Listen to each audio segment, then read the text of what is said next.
Welcome to Living Legacy Leadership, where we explore, discover, and share insights, tools, and strategies for a life well lived into elderhood. I'm your host, Donna Kim Brand, author, speaker, legacy strategy coach, and creator of the concept Living Legacy, where you choose to live life on your own terms while contributing to people, places, and projects along your life journey. I believe that the life you live is the legacy you leave. Now, the guests I bring to each week all address some unique aspect of learning, leadership, or legacy. This helps you raise your own game as a leader in business and life, and also showcases some extraordinary people who exemplify living legacy leadership. At least once a month, I also offer a training session to skill you in game changer thinking for your own application. So get your notebook ready or sharpen up your memory by tuning in your attention, and we'll dive right in. Well, folks, today just happens to be one of those days. We're going to have a look today at elements of retirement. In fact, throughout probably about a year, I'll be focusing many of my segments on boomers and retirement in the traditional sense and in the non-traditional sense, exploring all different aspects, phases, and trends. What's working, what's fading away, and so on. And, I'm going to start off, in fact, by using a dirty word. And I don't often use dirty words. It's not really in my makeup. But in recent times, certain words like pandemic or even election, otherwise normally, words that don't hold such a charge, would be considered offensive by at least half or more of at least the United States population, if not more. However, I can tell you as a person with a master's degree in linguistics that words are neutral. What? Yep, that's right. Words themselves are merely a collection of letters or characters, depending on the language, that make up words that have some meaning, or they make what you might call conceptual sense. There's a concept behind them in any particular language or culture or historic time or place. Now, it's humans, it's us, be either as individuals or as a collective, who attribute layers of specific meaning to any words or phrases. Depending on your personal encounters or collective encounters, your exposure, or even your experiences with any given words or concepts, you'll apply different types and levels of meaning and association to those words and concepts. That's how the same words can trigger either the same, similar, or totally different reactions in different people, or even at different times in history. It's all about context. So here's the dirty word I'm going to talk about today and throughout much of the next year, as I already alluded. Are you ready? Retirement.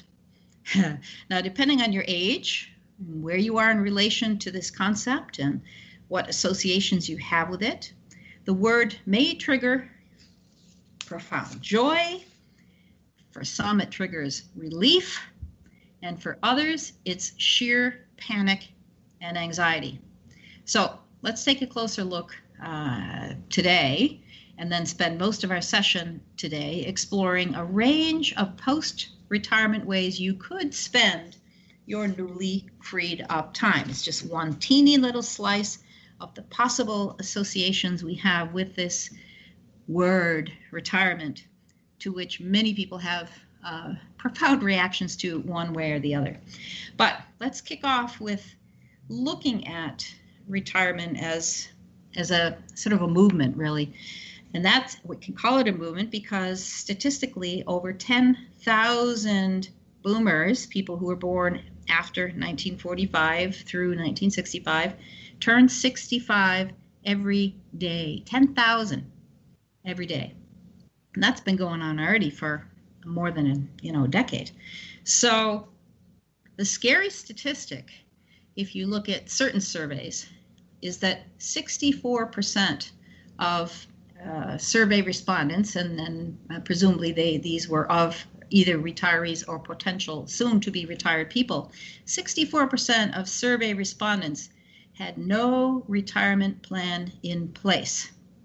Now, I suspect that they were mostly talking about financial plans, but my guess is, that's not my area of expertise, even though we'll tickle around it and bring in some experts to share with you throughout the course of the year. But I'm sure there's a similar correlation of people who really haven't made sort of lifestyle plans for their retirement. Of course, they've had fleeting thoughts and pie in the sky kind of dreams in many cases, but it's a pretty scary statistic given the numbers of us who are drifting into that realm or that age group. And the 48% or so who claim, according to these surveys, not to care that they don't have a plan in place, give the reasons, kind of like the equivalent of shrugging your shoulders, if you can do that on a survey, that number one, they don't make enough money in their job to actually save anything. Just can't happen. Second is they are struggling as it is just to pay their bills and the higher cost of living, everything from their rent or their mortgage to car payments, insurances. And even at our age as boomers, many people are still paying down student loans, or if not their own, of their multiple children, or at least helping out in that way with that. So that's a second reason. A third, they're paying down debt. Much of it accrued before the financial bust of 2008 and beyond, simply because they took out loans or credit lines or spent on things that they just assumed that the financial flourishing would continue, and they'd certainly be able to pay those things off. But when the world came crashing down and many lost huge percentages of income in their 401ks and so on, then their lifestyle had to shift, but they were still left with the bills, so paying down the bills. And finally, the fourth big reason given, there are more, but these are the main ones, they've had to use their money for emergencies.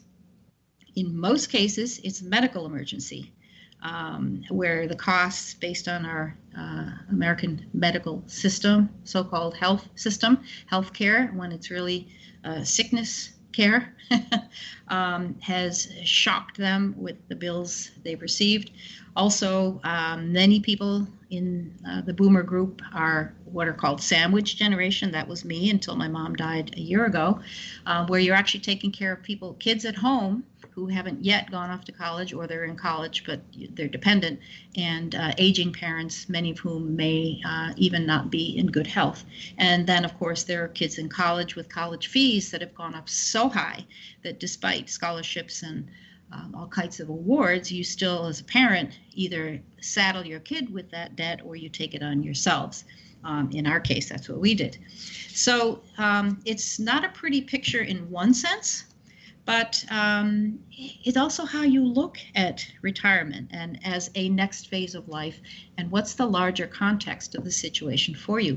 Hopefully your health is good, but if it's not so good, or there are issues you're having to deal with, of course that may take priority over, or at least set the context for the decisions you're going to make of what you're going to do when you finally have freedom from work and freedom to do whatever it is you've set out or might like to do. So there are a couple of things that crop up as first things people think of when they think of retirement, but usually people leave off the notion of decompressing. So I'm going to go into that in a bit of detail in a minute. People tend to be willing to dust off their dreams, maybe to wrestle up a bucket list and start thinking again, start dreaming again of what do I really want to be doing, or what could I be doing. It's a chance for you to reinvent your future, whether it's based on your present or past, and extrapolate from that. A lot of my friends who are retiring from corporate jobs or even government jobs as a full-time career are now being hired back by their very same organization as consultants. And that's a nice gig if you can get it, because you're getting both a retirement and an active salary, but on a part-time basis in a job you already know well. So that's fantastic. And there are a lot of others who are more inclined to design a future that hasn't existed for them yet. They want to tap into something new, something different, something that might even be calling to them. And in the end, you might even be able to step into the prime of your life. Now, as exciting and thrilling as my life has been so far, I would say, at least based on the hopes I've had for my life, I haven't had the prime of my life yet. So I'm still looking forward to it. And so that's part of my future. Now, recently organizations have popped up on the scene. Certainly AARP is one that's been around for a long time, to assist people who reach into the age of boomers and are creeping towards or in retirement. Another one that's popped up in the social entrepreneurship arena is now called encore.org, ENCORE. Of course, encore means come back again. And it was the CEO is someone I know and have absolute high regard for, Mark Friedman. He's CEO of encore.org. He's an author of a number of books, the latest being How to Live Forever, The Enduring Power of Connecting the Generations. But he has some very profound insights, one of which, and this is a paraphrase, there'll come a time in life when usefulness, U-S-E, usefulness is valued over youthfulness, Y-O-U-T-H, youthfulness. Obviously talking about the wisdom of those who are in this aging category. He also suggested a new stage of life is emerging between our middle years and what we've called old age. It's a season in search of a purpose, forging a legacy that endures and leaves the world a better place than they found it.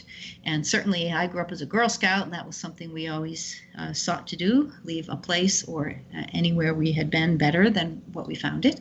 But boomers as a whole, our young lives were pretty much lived in the 60s, or at least kicked off during the 60s, when we were aware enough to pay attention to what was going on in the bigger world. And the 60s was such a time of revolution. And so there's a social conscience in the group of boomers that is very alive and wanting someplace to go. But the system hasn't been set up yet for us in a very consistent way to direct where to invest our goodwill. Now, traditional retirement, to carry on with Mark Friedman's insights, just might be the best time of your life, because you can bring some of your seasoned self to live fully in this moment, made even richer and more meaningful when you have a plan for moving into what's next in your future. Now, sometimes in trying to define what my path is, shifting from primarily the brain training, corporate and educational fields. I still do all of that and still teach and work in that arena, but it's expanded to include this notion of working with boomers, a whole, like Mark Friedman said, a whole sort of gap in the listing of life phases, where once you are sort of kicked out of the system as a so-called retiree in the traditional sense, you're still maybe 65-ish plus or minus. You still have between 20 and 30 years to live and invest your time, particularly if you're in good health. And what are we going to do with it? So in the early days, I used to tell people I was in the waste management business. Of course, it conjures up a certain vision of things not so pleasant. And in fact, it isn't pleasant when you waste the skills and the experiences and lifetimes and goodwill of a whole generation of people. But that's obviously not what I meant. What I'm really referring to, or was referring to, is the way that people, once they're retired, are sort of kicked out of a sort of corporate structure, where at least the average age of retirement is 65. It could happen sooner, could happen a little bit later, where people are pretty much left to their own devices and tossed, in many cases I saw, onto what I would call